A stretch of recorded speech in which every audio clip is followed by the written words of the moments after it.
Escuchamos para guardar en la cabeza y en el corazón la información en la voz de sus protagonistas. Momento de entrevista en la Che Comunitaria.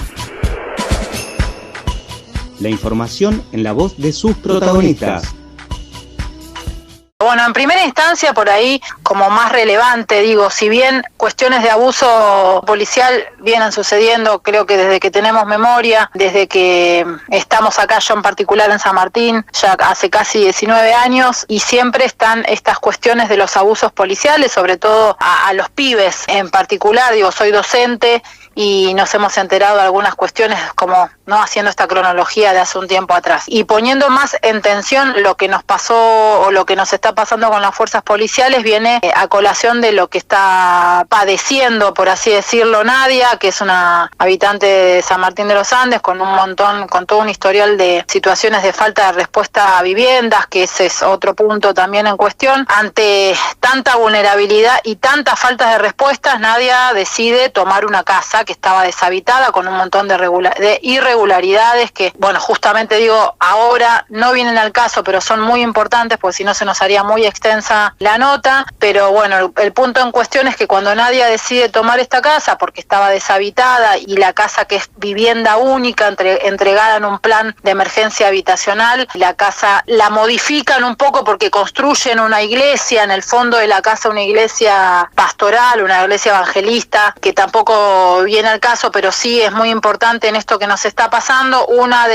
Estuvimos ahí organizaciones acompañando, porque la violencia con la cual se remitieron hacia Nadia fue tremenda. La golpearon, le dejaron marcas, estando Nadia con su hija y su hijo, a esta gente de la iglesia de Berea. Esto fue el fin de semana que pasó, no, el anterior.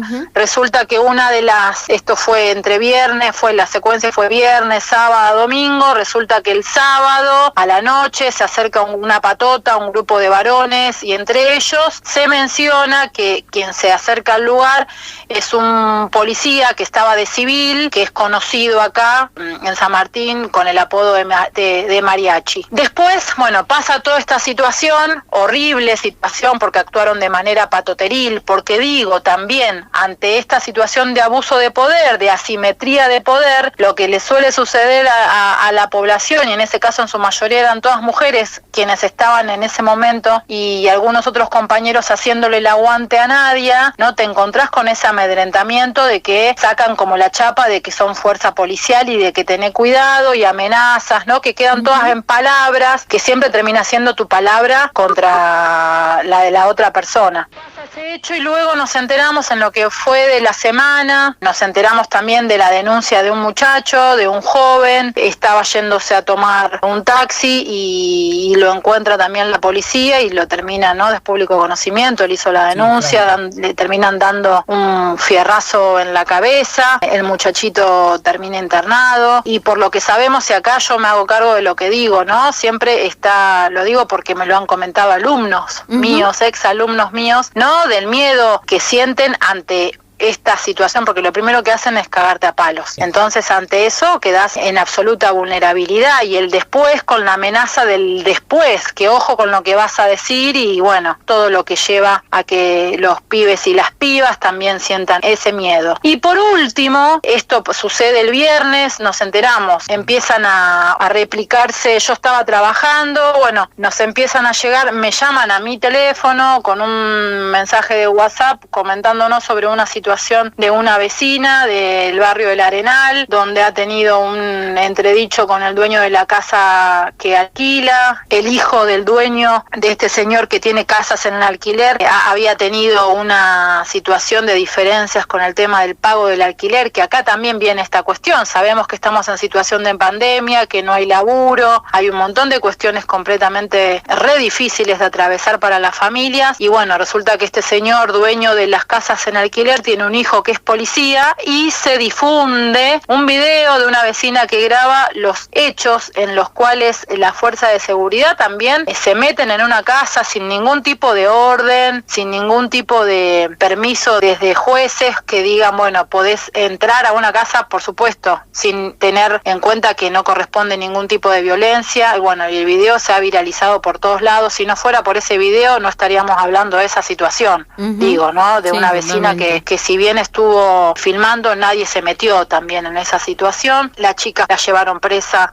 a la comisaría 43 y ahí empezamos a articular como hacemos siempre, digo, es un mensajito que te llega y tratamos de, lo que hicimos ese viernes es tratar de ponernos en contacto con ellas para ver de qué manera podíamos llegar a ayudarla. Justamente ese mismo viernes nos reuníamos ahí en la Chacra 32 para hablar por el tema de Nadia, ¿no? Porque las cosas siguen sucediendo y todo sigue quedando en la nada. Y también, digo, como organizaciones sociales podemos hacer denuncias y llegamos hasta un punto. Quienes están en los lugares que ocupan cierto poder, quienes deberían resolver algunas cuestiones, no se hacen ni cargo de la situación. Entonces quedamos con toda esa mala sensación, con toda esa impotencia de que se actúa de una manera no represiva, vulnerando derechos, llevándonos al miedo, al que cómo vamos a ir, cómo vamos a denunciar. Y acá también, ¿no? Cuando nos ponemos a hablar con las vecinas y con los vecinos ante esta situación, lo que te dicen, porque ese viernes tuvimos esta reunión desde las 7 hasta las 10 y algo de la noche, con compañeras de otras organizaciones, y había una vecina del barrio, mucha gente del barrio, de la vecindad donde Nadia tomó esta casa, están a favor de Nadia y están en contra de estas violencias. Entonces lo que decíamos y lo que nos decían las vecinas, que es imposible encima hacer una denuncia, no te dan bola, no hacen nada, terminan haciendo lo mismo y terminamos teniendo miedo quienes somos los que denunciamos, nos decía esta vecina. Así que acá hay un problema de fondo, digo, no pasa solamente en San Martín de los Andes, ¿no? Es a nivel nacional. Totalmente. Lo que nos está pasando con las fuerzas represivas, ¿no? Y como decimos siempre, no es un policía, porque también acá empezamos, bueno, pero no todos somos iguales, no todos son iguales. Pero por supuesto no es un policía, estamos hablando de una institución, ¿sí? De una fuerza policial donde se supone que tiene que velar por los derechos y el cuidado de toda la ciudadanía. Lo cierto es que no sucede, se está escapando de las manos. Acá la solución no es más palo, más balas, no, esa no es la solución, eso está clarísimo, pero evidentemente quienes tienen que velar por estos asuntos o tomar cartas en el asunto no lo están haciendo. Entonces, como venimos diciendo hace muchísimos años en un montón de cuestiones, siempre son y somos las organizaciones sociales quien tenemos que poner en tensión estas cuestiones, ponerlo en palabra, visibilizarlo, que es la única que nos está quedando, porque lo cierto es que no hay respuesta. Yo hoy desde la mañana tempranito, ahí te decía Debbie, estaba escuchando las distintas radios acá en San Martín y por último estábamos escuchando acá la radio Pocabullo, estaban intentando comunicarse con el jefe de la comisaría y no han logrado poder comunicarse. Acá lo que me parece aún más peligroso es que ciertas personas de la fuerza policial utilicen las armas para amedrentar y meter miedo, como en las peores épocas de nuestra historia argentina, ¿no? Totalmente, latinoamericana. Sí. Es sumamente peligroso. Y también lo que es sumamente peligroso es poner el ojo en lo que piensa cierta parte de la comunidad, ¿no? Como por ejemplo con lo que pasó con este joven, diciendo, pero ¿qué hacía este joven a tal hora de la mañana? Bueno, sí o que no hacía es un punto para ver, pero no la forma es meterle un fierrazo en la cabeza o no desaparecer personas como nos está pasando con Facundo. Es verdaderamente preocupante y vuelvo, y por ahí esto es lo último que yo les digo, pero lo que también es preocupante es que la gente, que la comunidad tenga miedo de ir a denunciar, no encuentre respuestas, no se haga eco, porque esto creo que estamos yendo cada vez de mal en peor. Y desaparecerte, como te decía recién, desaparecerte, meterte palazos, jactarte de tu fuerza o de esta simetría de poder por pertenecer a una fuerza policial, no es el camino de ninguna manera. Entonces, como decimos siempre, ¿no? ¿Quién nos cuida de la policía? Y por eso cuando pensamos, ¿no?, en estas tantas reflexiones que se vienen dando, qué aprendemos o qué nos deja la pandemia, si estamos pensándonos en sociedades más justas, en sociedades más empáticas, de ninguna manera podemos tolerar que una institución que conforma parte de este sistema supuestamente democrático,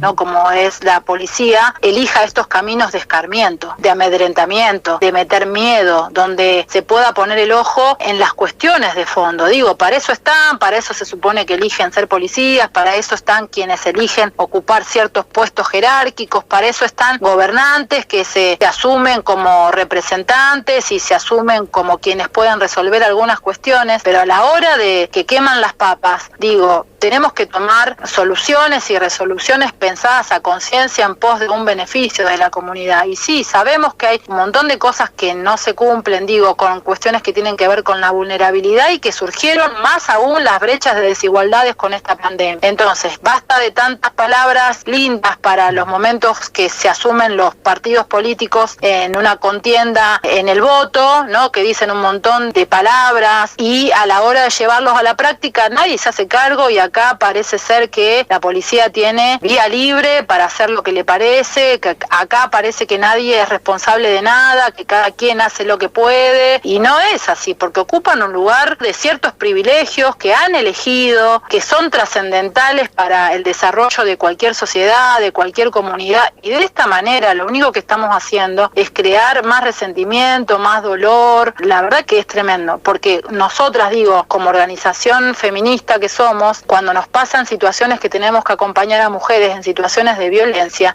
no hay respuestas, y no hay plata y no tenemos, bueno, entonces ¿a quién le vamos a pedir en este sistema en el cual estamos viviendo? Digo, ¿no? Porque también nos obligan a este tipo de sistemas representativos, qué sé yo, es un tema largo de debate, pero lo cierto es que las fuerzas policiales de ninguna manera tienen que estar para el lado de oprimir al pueblo. Por lo contrario, debería ser un ente o una entidad que dé determinados ejemplos, bueno, utilizar la palabra para decirle a ese muchachito, che, en esta hora, ¿no? Bueno, ciertas otras cosas que les corresponde a ella, digo, a la institución, ver qué estrategias encuentran, y no la del palo, y no la de caerte de civil también, ¿no? Es peligrosísimo, digo, acá es todo un plan sistemático, claramente. Bueno, muchísimas gracias, y sin lugar a dudas, las radios comunitarias son una pata fundamental para la denuncia de todos estos tipos de cuestiones, así que muchísimas gracias a la FM Che, como siempre. Un abrazo grande para ustedes. Abrazo grande.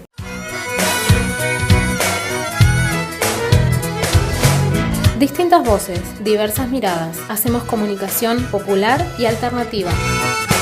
Por el 90.5 FM Che Comunitario.